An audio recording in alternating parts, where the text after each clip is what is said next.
தேசத்தின் நம்பிக்கை மாத இதழ் அப்பா பதிப்பகம் இணைந்து வழங்கும் நேர்மையாளர் சகாயம் IAS அவர்களின் அனுபவ பதிவில் கடைசி தரையில் கண்டாங்கி சேலை சென்னை புத்தக கண்காட்சியில் விற்பனையாகி கொண்டிருக்கிறது. ஈரோடு கிழக்கு தொகுதியில் திமுக சார்பாக VC சந்திரகுமார் போட்டியிடுவார் என்ற அதிகாரப்பூர்வமான அறிவிப்பு தற்பொழுது வெளியாகி இருக்கிறது. தற்போது நம்முடைய இணைப்பில் VC சந்திரகுமாரை இணைந்திருக்கிறார். அவரிடமே பேசலாம். சார் வணக்கம். சார் வணக்கம் மேடம்.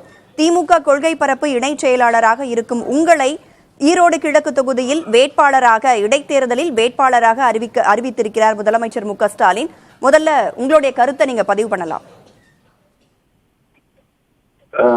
என்னை ஈரோடு கிழக்கு தொகுதியினுடைய வேட்பாளராக தலைவர் அண்ணன் தளபதி அவர்களும் அண்ணன் உதயநிதி அவர்களும் அறிவித்திருப்பதற்காக முதலில் என்னுடைய மனமார்ந்த நன்றியினை தமிழ்நாடு முதலமைச்சருக்கும் துணை முதலமைச்சருக்கும் தெரிவித்துக் கொள்கின்றேன்.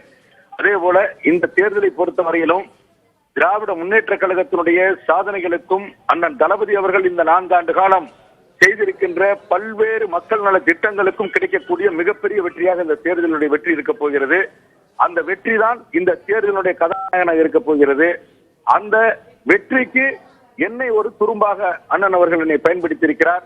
அதனால இந்த தேர்தலை பொறுத்த வரையிலும் திராவிட முன்னேற்ற கழகம் 4 ஆண்டு கால சாதனையும் அடுத்து வருகின்ற 2026 சட்டமன்ற தேர்தலுக்கு திராவிட முன்னேற்ற கழகத்தின் மீது மக்கள் இருக்கின்ற மதிப்பும் மரியாதையும் எப்படி இருக்கின்றது என்பதை ஒரு மிகப்பெரிய ஒரு வெற்றியின் மூலம் தமிழ்நாடு மக்கள் அறிந்து கொள்ளும் வகையில, இது தமிழ்நாட்டில் இருக்கிற அரசியல் கட்சிகளுக்கு அறிந்து கொள்ளும் வகையில இந்த தேர்தலுடைய முடிவு இருக்கும் என்பது மட்டும் நிச்சயமாக என்னால் சொல்ல முடியும் மேடம். இந்த இடைத்தேர்தல மிகப்பெரிய வெற்றி உங்களுக்கு கிடைக்கும் அப்படின்னு நம்பிக்கையோட தெரிவிச்சிருக்கிறீங்க. ஈரோடு கிழக்குல மக்களுக்கு உங்களுடைய தொடர்பான கருத்துக்கள் என்னவாக இருக்கிறது? ஈரோடு கிழக்குல என்ன மாதிரியான பிரச்சனைகள் பிரதானமா இருக்குன்னு நினைக்கிறீங்க?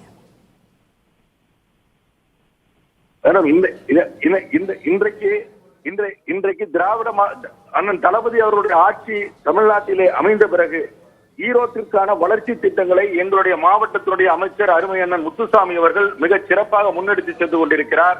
அதனால ஈரோட்டில் குறிப்பிட்டு சொல்லும்படி இதை செய்ய வேண்டும் அதை செய்ய வேண்டும் என்கின்ற அளவிலே பெரிய அளவிலான பணிகள் மிகவும் குறைவு.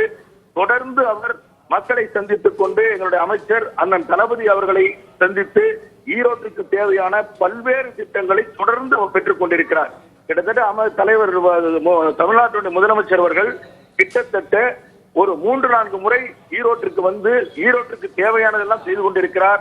என்னுடைய துணை முதலமைச்சர் அண்ணன் சின்னவர் அவர்களும் 2-3 முறை ஈரோடு வந்து இதற்காக ஈரோட்டிற்கு என்னென்ன தேவைகளோ அதையெல்லாம் செய்து கொண்டிருக்கிறார். இவற்றுக்கு அப்பால் எங்களுடைய அமைச்சர் ஈரோட்டில் வந்தால் ஈரோடு முழுக்க ஒட்டுமொத்தமாக ஈரோடு மாவட்டம் முழுக்க தொடர்ந்து சுற்றுப்பயணம் செய்து அங்கங்கே என்னென்ன பிரச்சனைகள் என்னென்ன இருக்கிறதோ அதையெல்லாம் அவ்வப்போது தீர்த்து கொண்டிருக்கிறார். அதாவது ஈரோட்டிலே பெரிய அளவிலே மக்களுக்கு தேவையான பிரச்சனைகள் இருக்கிறது என்பதை பெரிதாக எதுவும் சொல்ல முடியாது. அந்த அளவிலே மிகப்பெரிய ஒரு வெற்றியை தருவதற்கு ஈரோடு கிழக்கு தொகுதி மக்கள் திராவிட முன்னேற்ற கழகத்திற்கு அளிப்பார்கள் என்ற நம்பிக்கை எங்களுக்கு இருக்கிறது. ஈரோடு கிழக்கில் திமுக போட்டியிடும் என்று நேற்றே தெரிவிக்கப்பட்ட நிலையில் தற்பொழுது வேட்பாளராக நீங்கள் அறிவிக்கப்பட்டிருக்கிறீர்கள். பிரச்சாரத்தின் போது என்னென்ன தேர்தல் அறிக்கையா அறிவிக்க போறீங்க? மக்களுக்காக பிரச்சாரத்துல எப்படி மக்களை ஈர்க்க போறீங்க?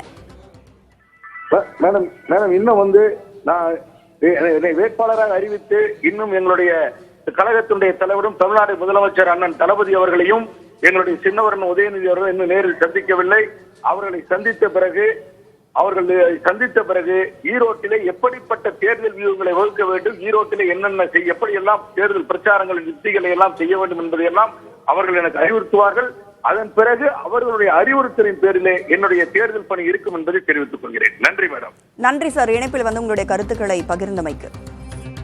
தேசத்தின் நம்பிக்கை மாத இதழ் அப்பா பதிப்பகம் இணைந்து வழங்கும் நேர்மையாளர் சகாயம் IAS அவர்களின் அனுபவ பதிவில் கடைசி தரையில் கண்டாங்கி சேலை சென்னை புத்தக கண்காட்சியில் விற்பனையாகி கொண்டிருக்கிறது.